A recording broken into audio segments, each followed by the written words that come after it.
প্রিয় দর্শক, আসসালামু আলাইকুম। আশা করি আপনারা সবাই অনেক বেশি ভালো আছেন।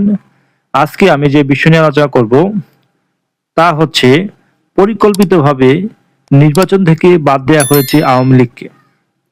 আপনারা জানেন ২০২৬ সালে ডক্টর ইউনূসের অধীনে যে পাতানো অবৈধ নির্বাচন অনুষ্ঠিত হয়েছে, এই নির্বাচনে আওয়ামী লীগকে পরিকল্পিতভাবে বাদ রেখে মৌলবাদী ইসলামী উগ্রপন্থী দলকে উত্থান করে দিয়েছে বিএনপি এবং এনসিপি সাথে ডক্টর ইউনূস। আপনারা জানেন বাংলাদেশের ইতিহাসে এই প্রথমবার আওয়ামী লীগকে বাদ দিয়ে নির্বাচন অনুষ্ঠিত হলো এবং সেই সাথে ডক্টর ইউনূসের যে মেটিকুলাস ডিজাইন রয়েছে, সেই ডিজাইনের মাধ্যমে যে বাংলাদেশে যে উগ্রপন্থী এবং মৌলবাদের যে দল রয়েছে জামাত ইসলাম, তাদেরকে উত্থান তৈরি করে দিয়েছে ডক্টর ইউনূস। এবং ডক্টর ইউনূস চেয়েছিল বাংলাদেশে যেন একটি মৌলবাদী গোষ্ঠীর উত্থান হয় এবং এরা যেন বহির্বিশ্বে জঙ্গি হামলা এবং জঙ্গিদের ট্রেনিং দেওয়া হয়। তিনি পরিকল্পিতভাবে বাংলাদেশকে ডোবানোর জন্য এই মৌলবাদী দলকে উত্থান ঘটিয়েছে। আপনারা জানেন বাংলাদেশের ইতিহাসে দুটি বড় দল আওয়ামী লীগ এবং বিএনপি। বর্তমানে যেহেতু আওয়ামী লীগ নেই, তার পরিপ্রেক্ষিতে বিএনপি ক্ষমতায় আসবে, এটি স্বাভাবিক। কিন্তু আপনারা দেখতে পাচ্ছেন বিএনপি যে ক্ষমতায় গিয়েছে, বিরোধী দল হওয়ার কথা ছিল জাতীয় পার্টি অথবা আওয়ামী লীগ, কিন্তু এখানে জাতীয় পার্টি একটি আসনও পায়নি। আওয়ামী লীগকে মেটিকুলাস ডিজাইনের মাধ্যমে নির্বাচন থেকে বাদ করে রেখেছে এবং সেই জায়গায় আওয়ামী লীগের জায়গায় জামাতের মতো উগ্রবাদী একটি দলকে উত্থান করে দিয়েছে।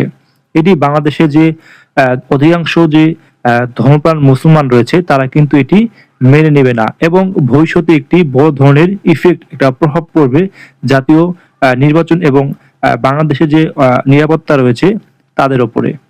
আপনারা জানেন এই যদি হয় জামাতে ইসলামের উত্থান, এবং আরেকটি জানেন বাংলাদেশের সীমান্ত ঘেঁষা অর্থাৎ সাতক্ষীরা, রংপুর সহ লালমনিরহাট এই যে অঞ্চলটি রয়েছে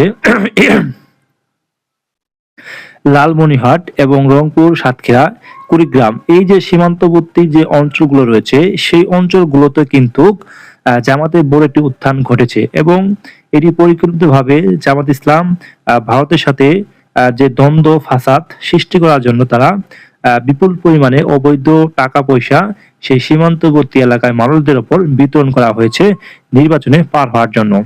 তারা এই যে সীমান্তবর্তী উপজেলাগুলো রয়েছে এবং আসনগুলো রয়েছে বাংলাদেশ নির্বাচনের, সেই আসনগুলোতে তারা ভারতের সাথে কিছুদিন পর পর একটি উত্তেজনাকর পরিস্থিতি তৈরি করবে এবং সেই উত্তেজনাকর পরিস্থিতি তৈরি করার মধ্য দিয়ে বাংলাদেশের যে রাজনীতি রয়েছে এবং সাধারণ যে উগ্রপন্থা যে জনগোষ্ঠী রয়েছে তাদেরকে উস্কে দিবে জামাত ইসলাম। এটি বাংলাদেশের নিরাপত্তা এবং ভারতের সাথে যে সুসম্পর্ক রয়েছে সেটি নষ্ট করার জন্য জামাত ইসলাম উঠে পড়ে লেগেছে। অর্থাৎ যদি বিএনপি এবং ভারতের সাথে সুসম্পর্ক নষ্ট হয়ে যায়, তাহলে সেই জায়গায় পাকিস্তানকে টেনে আনবে এই জামাত ইসলাম।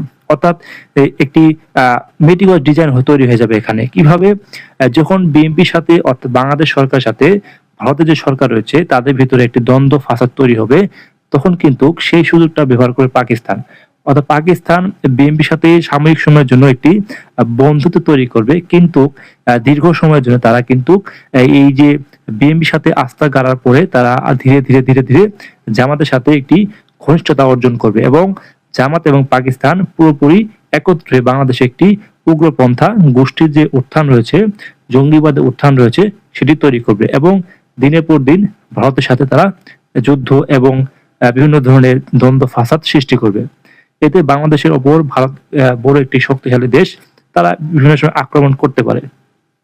তখন কিন্তু বাংলাদেশের যে গরিব অসহায় এবং যে একদম নিম্ন মধ্যবিত্ত যে একটি দেশ রয়েছে, সেটি একদম অর্থনীতি ভেঙে যাবে এবং বাংলাদেশের সাধারণ মানুষের উপরে কিন্তু একটি ন্যাক্কারজনক ঘটনা ঘটে যাবে এবং সেই পরিস্থিতি কখনোই জামাত ইসলাম অন করতে পারবে না এবং জামাত ইসলাম সবসময় তারা সাধারণ মানুষকে নিয়ে খেলা খেলবে। সেই সাথে বিএনপি কিন্তু জামাতের সাথে হাত মিলাবে। আমরা চাই এই মৌলবাদী গোষ্ঠীকে দমানোর জন্য অবশ্যই বিএনপি আওয়ামী লীগকে ছাড় দিবে এবং আওয়ামী লীগকে রাজনীতি করার সুযোগ তৈরি করে দিবে। এটি আমরা বিএনপির প্রতি প্রত্যাশা করি।